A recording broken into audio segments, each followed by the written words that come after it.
professor João Marcos.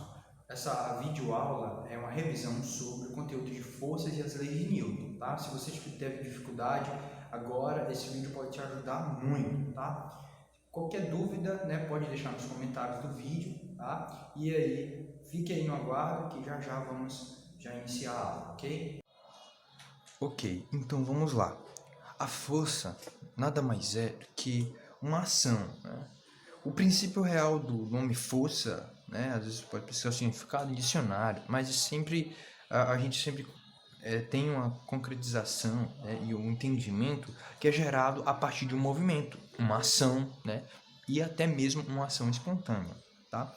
Só que às vezes a gente não tem uma definição tão bonitinha, mas a gente pode ver algumas características da força, como a força muscular, empurrar um carrinho de mão, né, a aplicação de uma força, né, por exemplo, de uma ação em um cabo de guerra, é uma ação, né? Nós temos vários tipos de força, como também a ação que os planetas fazem no universo, a deformação espaço-tempo, que Albert Einstein ele mostrou e provou que há, né, ondas gravitacionais e os planetas, grandes estrelas, por exemplo, o nosso Sol, ele deforma o espaço-tempo e faz com que os planetas eles aceleram e se movimentam em torno do Sol, ok? Então, partindo desse princípio talvez tão um pouco complexo, né? Por exemplo, da gravidade, mas a gente pode pensar bem simples, né? Então, a força ela foi bem estudada, tá? Foi desenvolvida por vários físicos, vários matemáticos, também que nós vamos citar aqui na videoaula. E um deles foi o Robert Hooke, né? O que ele comprovou? Ele percebeu o seguinte, que quando começou a fazer experimentos, né? Ele percebeu que em um dinamômetro, né? Hoje é chamado de dinamômetro, tá aqui do ladinho, ó. Esse aqui é uma parte externa do dinamômetro, né? Aqui tá como se fosse a garra, e aqui é onde você pode aplicar força, né? Então, segurando, né? Segurando aqui, você pode até pesar qualquer medida, né? Qualquer objeto, na verdade. E aqui você pode segurar e colocar o objeto aqui nesse tipo de anzol, que vai ter como se fosse uma palhetazinha aqui, que ela vai subindo e descendo, né? Alguns dinamômetros eles estão graduados em Newton e quilograma, ou libra, né? Libra por força, ou até mesmo quilos. Vamos já falar dessas unidades. Então, o que eu fez? Ele percebeu, ele começou a entender o seguinte, que quando ele pegava uma mola, dois corpos pegavam uma mola ou aplicasse uma força qualquer, ele percebeu que era a mesma força, de um lado e de outro, esticava a mola. E quanto mais esticava a mola, quanto mais força eu aplicava, mais ação de esticamento da mola eu fizesse, né, a deformação dela seria também diretamente proporcional a essa força. Então isso significa que isso são duas aplicações que temos nesse movimento de mola que são diretamente proporcionais. Se ele dobrasse essa força, também consequentemente a deformação da mola ia dobrar, né? Então com esse pensamento, né, de deformação da mola, surgiram também os pequenos dinamômetros, tá? De mola. E também que utilizamos hoje em dia. E a força, né, ela é dividida em vários ramos, mas eu vou citar aqui essa força, né, que é uma força onde que deu um pouco da origem, né, de fato, dos corpos, tá? E, claro, também foi uma época entre aqui um pouco antes de Isaac Newton, mas foi no mesmo período, só que um pouco antes, né? Robert Hooke ele nasceu um pouco antes, né? Isaac Newton em 42 e ele aqui em 1635, né? Ou seja, ele, claro, era um antecedente, né, de Newton também, como outros. Mas o que acontece? O que a gente chegou ao nosso objetivo aqui é entender o seguinte, esse movimento é a força, tá, pessoal? Então, a força, pessoal, ela é gerada a partir de um movimento e de uma ação. E esse nome dado a vários tipos de força, a gente consegue concluir, tá? Que a partir dos cálculos, né, até mesmo o de Hooke, ele é baseado também em alguns conceitos de Newton, ok? Então, esse exemplo do dinamômetro de mola, o que acontece? Esse dinamômetro, aqui é a parte interna, tá? Eu coloquei o desenho aqui externo, E tem vários dinamometros também, até digitais, né? Hoje tem vários, mas partindo do princípio básico, né? Como é que funciona? É como se fosse uma mola mesmo aqui dentro, tá? E essa conversão é medida, tá?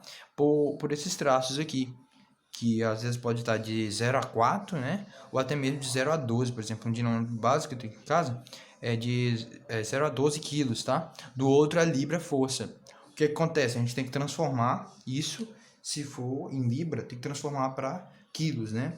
Ou até mesmo de libra força a gente transformar esse valor em newton por metro.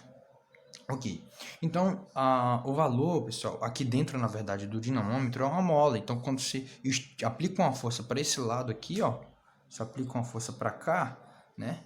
E outra força para cá desse lado, né? Vamos imaginar um objeto aqui preso, e aí você observa que essa mola vai esticar. Esse esticamento da mola, essa mudança que a mola faz de movimento.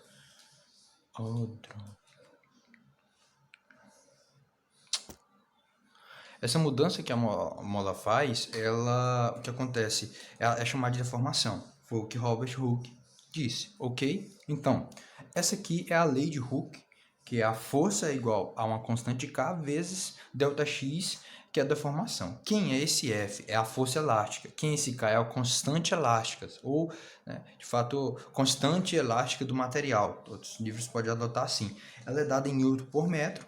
Essa constante é sempre calculada, tá, pessoal? Então, dependendo do material, da mola ou do elástico, tem que ter essa constante, porque aí a gente vai saber do tipo de material, como a elasticidade funciona. O ΔX é a deformação da mola, que é em metros, tá? Claro, no SI. Tudo aqui tem que estar no SI, pessoal. Então, no Sistema Internacional de Unidades. Então, a força elástica é dada em newtons, tá? A gente tem que a força elástica é também diretamente proporcional à deformação da mola. E também à constante elástica, que é K. Então, toda vez que você vê esse Kzinho aí, constante elástica, tá? Então, a partir do princípio, a gente começa a aplicar algumas forças. Por exemplo, no cabo de guerra, a gente observa uma equipe de um lado puxando do outro. E aí, quem puxar com mais força, você vai observar que vai vencer, né? Então, aqui a gente vai para a parte de forças resultantes. O que é essa força resultante? É a força resultante, o resultado final de uma aplicação de várias ações de movimento em um único objetivo, tá? Aqui eu coloquei o plano tridimensional, que nós temos, por exemplo, algumas forças que podem ser desmembradas. Coloquei F1, F2 e F3. Mas o objetivo aqui é entender mais ou menos, por exemplo, aqui, ó, por exemplo, uma pessoa pegou um objeto, né, aqui no meio, ó, um objeto aqui no meio, e aí, de repente, vamos imaginar aqui que é um caderno, né, aqui no meio, e aí uma mulher tá brigando com alguém, com um colega, e ela puxa para a esquerda aqui, 30 newtons, tá? Sempre a força está em newtons. 30 newtons. Só que aí o rapaz pega ela com uma mão, o rapaz pega com duas mãos. Só que em uma mão ele coloca mais força, com um braço, e no outro braço ele coloca menos força, ou seja, quase a mesma intensidade. Então, aqui ela está puxando para a esquerda, tá? Olha só, eu mudei um pouco aqui o vídeo, pessoal, porque acabou acontecendo um probleminha aqui, tá? Mas continuando, o rapaz está puxando, né, o outro colega puxando com os dois braços, e ela está puxando, tá? Com um braço só, né? E aplicando 30 newtons. Então, nesse caso, para calcular o vetor resultante, o que eu tenho que fazer, né? E saber quem é que vai ganhar ou ficar com o caderno, de fato. Eu vou ter que calcular o vetor resultante, esse aqui, ó, que é o vetor resultante de 30 newtons com 40 newtons. Ele está usando as duas mãos, então um está 40 newtons e o outro está 30 newtons. Então, primeiro eu tenho que calcular resultante com o teorema de Pitágoras, que a gente viu lá em vetores, tá, pessoal?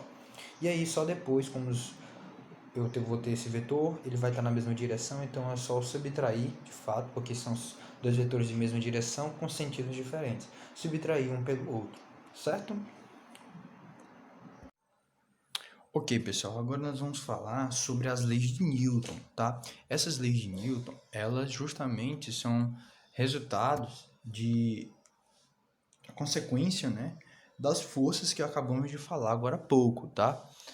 Então, vamos começar falando um pouco de história, né? Leis de Newton, falando um pouco sobre o próprio autor, né, dessas leis, que é Isaac Newton. Ele aí nasceu em 1642 e, e foi até 1727, né? Então, nós percebemos que ele veio um pouco, né? Nasceu um pouco depois, 7 anos depois de Robert Hooke. Aí, então, ele deve ter também se encontrado, né? Em algum momento, né? A gente não vê se tem isso em livros, mas a gente observa pelas idades, né? Então, uma das coisas principais dessa aula aqui é resumir essa parte de forças, né? As leis de Newton, tá? Então, Newton, ele foi um físico, tá? E também matemático, que ele desenvolveu várias aplicações, tanto para matemática, quanto para física. Não é tão tal que tem, né, desenvolveu bastante aplicações diretamente, ele e Leibniz também, sobre o cálculo diferencial integral, né? Então, e o seu princípio, o seu primórdio, além das leis de Newton, que a gente só fala das leis de Newton, né, mas é a lei da gravitação universal também, que é um conteúdo que a gente vai falar em seguida, não hoje nessa videoaula, mas em outro momento, tá? Então, o que diz o seguinte, que ele observou alguns princípios, né, e esses princípios também vistos por Galileu Galilei, e nós temos a primeira lei de Newton, que é a lei da inércia. O que significa esse princípio, né? A primeira lei de Newton, que é a lei da inércia, né? É o princípio, né, que todo corpo, né, que estiver em repouso, ele tende a permanecer em repouso, e todo corpo que estiver em movimento tende a permanecer em movimento. Ou, em outras palavras mais técnicas, todo corpo, né, que ele está em repouso, ele tende a permanecer em repouso, ou todo corpo que está em movimento retilíneo uniforme, ele tende a permanecer no mesmo movimento, a não ser que uma força, né, uma força externa, né, possa modificar o seu movimento. Então isso significa que se a gente pensar, né, uma pequena bolinha maciça e colocar ela numa chapa de madeira, né, onde que ela possa deslizar, né, facilmente, reta, e se a gente aplicar uma pequena força, vai existir um atrito entre a bola, né, e a superfície da placa de madeira, e essa superfície ela vai em algum momento impedir também essa força. Então, se eu aplicar uma pequena força, ele pode deslizar e vai chegar um momento em que esse objeto vai parar, tá? Agora vamos imaginar, vamos limpar mais essa placa, né, de madeira, limpando, deixar ela bem mais lisa, muito lisa mesmo. E aí você empurra, ele vai a mesma força, tá? Você vai observar que com certeza vai andar mais rápido. Uma aplicação disso alguns esportes, né, que nós observamos que é necessário até atrito, tá, para que as bolas, né, ou até mesmo algum tipo de mecanismo no esporte ele possa deslizar, né. Então, olha só, deslizar com mais facilidade. Então, isso gerando mais atrito vai gerar mais facilidade para ele, é claro, se deslocar. Então, agora, aplicando a mesma força nesse plano, a bolinha maciça vai ter um deslocamento maior. Agora, imagine ela perfeitamente lisa, perfeitamente, onde não há interrupção de quase nada de atrito, praticamente nenhum tipo de interferência. O que acontece, essa bolinha, né, um diálogo no livro de Galileu Galilei disse que essa bola maciça ela vai permanecer sempre em movimento. Essa lei vale tanto para o nosso planeta como em todo o universo. Então, essa é a primeira lei de Newton, pessoal. Conhecida mais como todo corpo que estiver em repouso, né, tende a permanecer em repouso, e todo corpo que estiver em movimento tende a permanecer em movimento. Agora, vamos falando um pouco da lei de Newton, eu falei de atrito, então a força de atrito é uma força, tá, que é bem simples também, não é difícil, é uma parte bem teórica, só que a gente vai aplicar isso logo em seguida nos próximos anos, né, no primeiro ano do ensino médio, por exemplo. Então, a força de atrito é representada por chamado forças dissipativas, ou seja, são forças que elas atuam no movimento e elas também dependem, pessoal, elas dependem aí da força que é aplicada. Essas forças dissipativas são as forças do movimento, que elas se dissipam e acontecem na ação do movimento. E nesse caso, o atrito é uma dessas forças, né? E o atrito, por exemplo, existe dois tipos, o cinético e o estático. Esse atrito cinético ou, né, o estático significa que quando o atrito ele pode ser cinético, que ele vai facilitar o movimento e o deslocamento. Estático quando ele tende, pessoal, a deixar os corpos, né, no caso, com menos atrito, ou seja, não vai ter muito atrito, então vai impedir o movimento e não vai conseguir ter, claro, ali um deslizamento completo ou tão ideal. Então, a força de atrito ela é sempre contrária ao movimento. Então, se eu aplico uma força para a direita ou para a esquerda, a força de atrito, ó, representada por essa letrinha aqui, ó, o FAT, né? Mais conhecido mais como FAT, tá, pessoal? Mas é um vetor que vai estar na direção contrária, tá? Esqueci de colocar aqui, mas perdoem, mas aqui é vetor também, tá? É como se fosse um vetor pode ser da mesma intensidade da força ou contrário, tá? Que está contrária ao movimento. Então, se está tentando empurrar uma caixa para a direita ou está tentando subir em uma rampa, vai ter uma força contrária que é a chamada força de atrito. Claro, se esse atrito for muito pequeno, você vai conseguir deslizar facilmente, tá? E aí é a diferença, né, do cinético, do atrito cinético ou estático, tá? Bom, e aí, tendo essa ideia da força de atrito, nós vamos para a segunda lei de Newton. O que é a segunda lei de Newton? É o princípio fundamental da dinâmica. Esse princípio fundamental da dinâmica, né, foi provado dessa forma que a força resultante de um objeto aplicado vai depender da aceleração, quanto ela acelera, e a sua massa.